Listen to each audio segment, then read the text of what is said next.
Okay, so g'day, and I'm up near Ballarat again, and this seems to be, well, basically behind me. It's supposed to be a native forest, but it's infested by a lot of pines, and there you go, a lot of pines. They should cut them down. They look nice, I like them, but they're not native. This stuff's native. Acacias, eucalyptus. That's Cassinia. Don't know, that's probably a Pinus genuine, and it's probably a stringy bark or iron bark. I don't know species. But I am here, and around Ballarat you find a lot of places with lots of quartz. That's why this is one of the main gold bearing regions, because of all this. Now, if you're not too sure how this forms, basically it's a orogenic gold deposits. That's the theory hypothesis has only been around about 10 years. So there's actually a few videos on YouTube.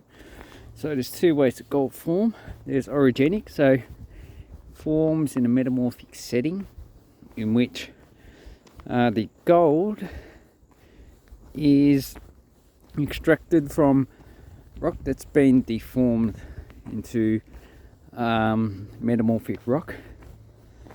So that's been percolated by water.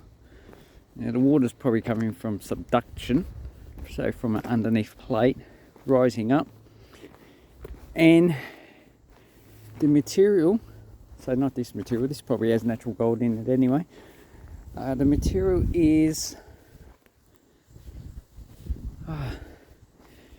the gold is released somehow, so I'm not too sure how.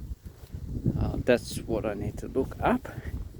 It probably hasn't got that much evidence because it's such a hard setting to actually notice. Okay, so gold is released by the metamorphic rock, and it is transported up because there's high pressure. So there's lots of pressure down, there's less pressure up, so naturally it's going to migrate upwards. And also there are fractures in the rock naturally occurring because that pressure's squeezing and compacting. Oh, nice trail. And that rock breaks. And then we have a lot of high pressure fluid, and that goes into the cracks. It forces it open because it's got higher pressure than the pressure of the rock pushing against it. So it is able to actually get into the cracks where I'd say the pressure stays for a while, but then it decreases. There's lots of houses over there. So then the quartz, which is super saturated in the water, is deposited. So that means there has probably a decrease in pH, or increase should I say, and also a decrease in pressure, causing the actual quartz to actually be deposited on the side. So, and then it usually builds up, but this quartz is quite massive. So you can see this is the actual formation, or the soil. So it's been highly weathered and it's been eroded as we talk. It has a lot of kangaroo tracks on it. So when it gets wet, kangaroos hop on here. So here's another kangaroo footprint. This is the main paw. There's the second one. But as you can see, there's lots of pebbles and cobbles and boulders of quartz. So there's a massive vein underneath, and this is all broken up. So the quartz is also fractured because as the weathering process of this mountain increases, there's less pressure on the quartz, and the less pressure allows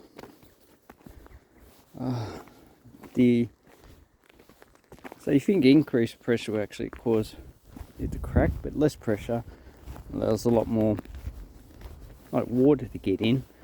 So then you might have a freeze-thaw cycle that freezes the water. So here actually would do that, because we do get snow in Ballarat.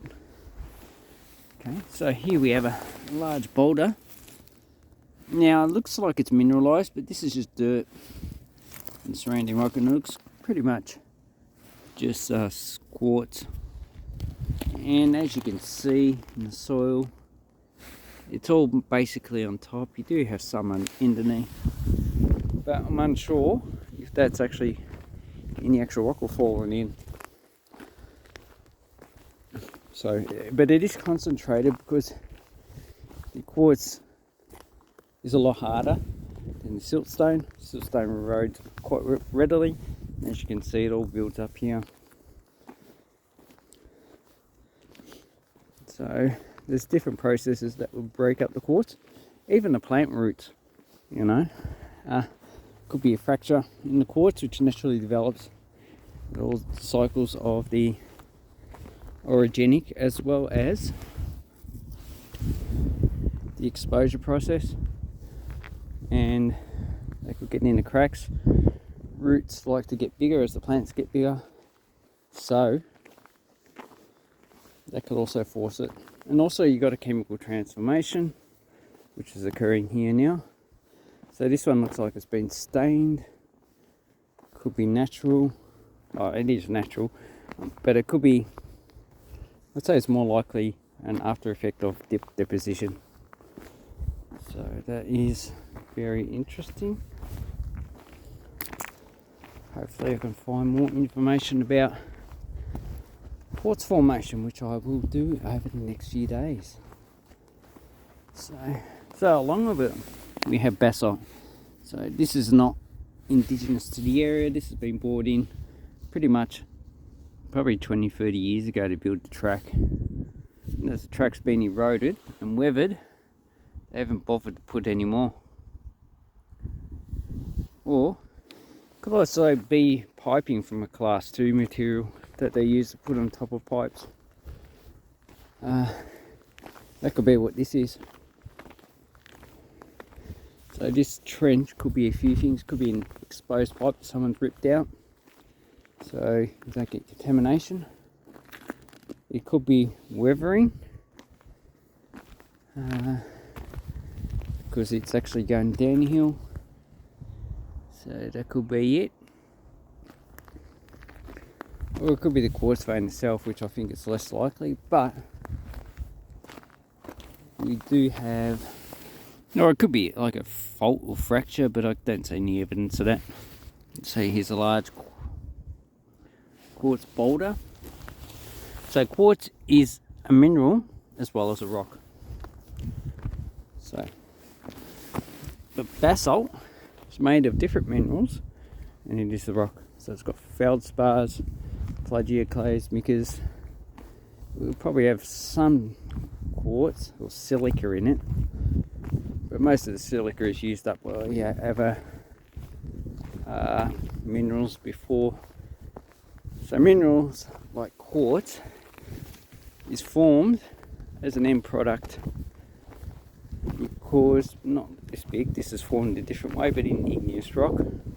End product when all the other new minerals actually, like aluminium, calcium, whatever minerals, aluminium, just all those have been used up. So basically that's it. Okay, so that's my talk on quartz formation. Hopefully I can get into more detail, but most people have no tolerance for technical jargon, and also confuses people too. Ooh, basalt train, choo choo.